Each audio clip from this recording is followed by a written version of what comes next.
జనసేన మచిలీపట్నం లోక్సభ అభ్యర్థిగా బాలశౌరిని ఆ పార్టీ ప్రకటించింది. దాంతో కొద్ది రోజులుగా కొనసాగిన సస్పెన్స్ కు తెరపడింది. నాగబాబు, బండారు నరసింహారావు అభ్యర్థిత్వంపై కొంతకాలంగా ఉత్కంఠ కొనసాగింది. చివరకు బాలశౌరికే సీటు కేటాయించారు. మరోవైపు మిగిలిన 3 అసెంబ్లీ స్థానాల్లో విశాఖ సౌత్ నుంచి వంశీకృష్ణ యాదవ్ పేరు దాదాపు ఖరారైనట్లు తెలుస్తోంది. ఇక అవనిగడ్డ, పాలకొండ సెగ్మెంట్లలో జనసేన కసరత్తు కొనసాగుతుంది.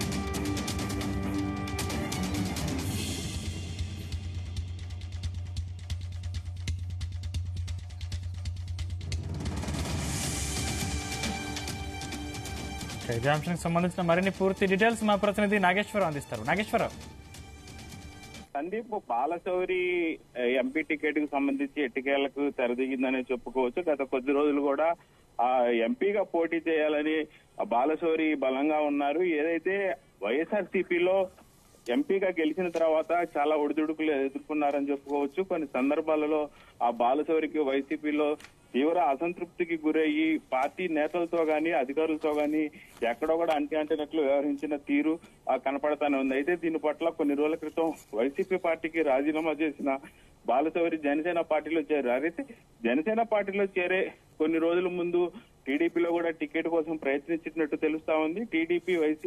టీడీపీ జనసేన మొత్తాన్ని కలిపి ఆ జనసేనలో చేరితే బాలశౌరికి టికెట్ కేటాయించవచ్చు అన్న కోణంలో ఆ చర్చలు జరిగినట్టు తెలుస్తా ఉన్నాయి. అయితే దీనిపై ఫస్ట్ గుంటూరు ఎంపీగా పోటీ చేస్తారా లేదా మచిలీపట్నం ఎంపీగా పోటీ చేస్తారా అనేది కొన్ని రోజులు ఆ సందిగ్ధత నెలకొంది. ఈ నేపథ్యంలో గుంటూరు పట్టణంలో కూడా ఎంపీ బాలశౌరి వైసీపీకి రాజీనామా చేసిన తర్వాత జనసేన పార్టీ తరఫున పెద్ద ఎత్తున ర్యాలీ చేశారు. ఈ ర్యాలీ చేసిన నేపథ్యంలోనే ఆయన జనసేనలో చేరుతున్నట్టు తెలుస్తా ఉంది. అయితే అప్పుడు గుంటూరు ఎంపీగా కూడా పోటీ చేసి బరిలోకి దిగే సూచనలు కూడా కనిపించిన నేపథ్యంలో ఎట్టకేలకి ఆ జనసేన ప్రకటించిన ఫస్ట్, సెకండ్ లిస్ట్ లో ఆ బాలశౌరికి టికెట్ కేటాయించిపోవడంతో కొంత చర్చ కూడా జరిగింది. అయితే ఈ చర్చల్లో ప్రధానంగా ఎంపీ బాలశౌరి పరిస్థితి ఏందన్న ఆ కోణంలో కూడా కొంత చర్చ జరిగింది. అయితే ఎట్టికేలకి నేడు ఆ జనసేన అధినేత పవన్ కళ్యాణ్ మచిలీపట్నం లోక్సభ స్థానం నుంచి ఆ వల్లభనేని బాలశౌరి పోటీ చేస్తున్నట్టు ఆ కొద్దిసేపటి క్రితం జనసేన పార్టీ కార్యాలయం నోటిఫికేషన్ రిలీజ్ చేసింది.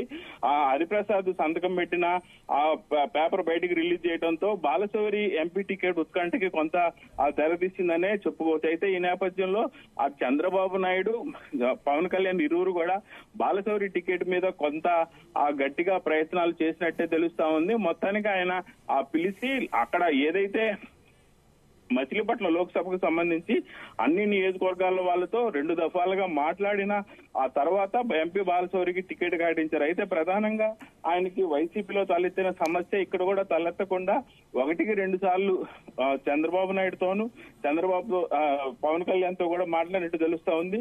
ముఖ్యంగా నానికి సంబంధించి కానీ అక్కడ ఇంకొక 2 నియోజకవర్గాలకు సంబంధించి కూడా ఎంపీ బాలశౌరి ఆయన్ని ఆ నియోజకవర్గాల్లో అడుగు పెట్టనీయకపోవటం, ఆ ఎంఆర్ఓ అధికారి దగ్గర నుంచి పోలీస్ అధికారుల దగ్గర కూడా ఎక్కడ కూడా బాలశౌరి ఏ మాట చెప్పినా గానీ వైసీపీలో ఆయన మాట నెగ్గలేని పరిస్థితి ఉంది. చిన్న అధికారులు కూడా ఏమనలేని పరిస్థితిలో ఆయన వైసీపీలో అవమాన పాలయ్యి ఇటు టీడీపీలోకి రావాలని కానీ జనసేనలోకి రావాలని కానీ మొత్తానికి ప్రయత్నించారు.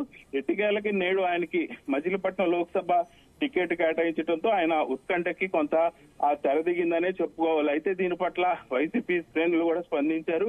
ఖచ్చితంగా మచిలీపట్నం లోక్సభకు సంబంధించి గతంలో వైసీపీ నుంచి గెలుపొందారు. అలాగే ఇప్పుడు కూడా ఆ మచిలీపట్నం లోక్సభకు సంబంధించి వైసీపీనే గట్టిగా పోటీ చేసి తన వైసీపీ అభ్యర్థి గెలుస్తారని మరోపక్క వైసీపీ చెబుతుంది. అయితే దీనికి క్రితం జనసేన అధినేత పవన్ కళ్యాణ్ కూడా కొద్దిసేపటి క్రితం బాలశౌరికి సంబంధించి ఖచ్చితంగా గెలుస్తాడని ట్వీట్ కూడా చేసిన పరిస్థితి నెలకొంది. సందీప్, నాగేశ్వరరావు, అంటే బాలశౌరికి సీటు కేటాయిస్తే టీడీపీ, బీజేపీ మద్దతు ఇచ్చే అవకాశం ఉందా? ఖచ్చితంగా ఇక్కడ జరిగింది కూడా అదే సందీప్. ఏదైతే ఆ జనసేన పార్టీ తరఫున ఆయన లోక్సభ అభ్యర్థిగా ప్రకటించే ముందు ఒక పక్క బీజేపీ నేతలు మరో పక్క టీడీపీ నేతల్ని పలు దఫాలుగా కలిసి చర్చించిన అనంతరం మాత్రమే బాలశౌరికి టికెట్ ఫైనల్ అయింది. ఆయనకు కూడా కొన్ని అనుమానాలు ఉన్నాయి. ఆ అనుమానాలు నివృత్తి చేసుకోవడానికే ఇన్ని రోజులు పట్టినట్టు తెలుస్తోంది. అయితే ఖచ్చితంగా టీడీపీ అండదండలు ఖచ్చితంగా ఉండటం వల్లే జనసేనలో ఎంపీ టికెట్ వచ్చింది. అయితే టీడీపీ పార్టీ ఖచ్చితంగా సపోర్ట్ ఉంది. దీనికి సంబంధించి బీజేపీ కూడా ఆ బాలశౌరికి ఖచ్చితంగా ఆయన సపోర్ట్ చేసి ఆయన గెలిపించేందుకు ప్రయత్నాలు అయితే చేస్తున్నారన్నట్టే తెలుస్తా ఉంది Sandeep. Right, thank you Nageswara Rao. Thank you Sandeep.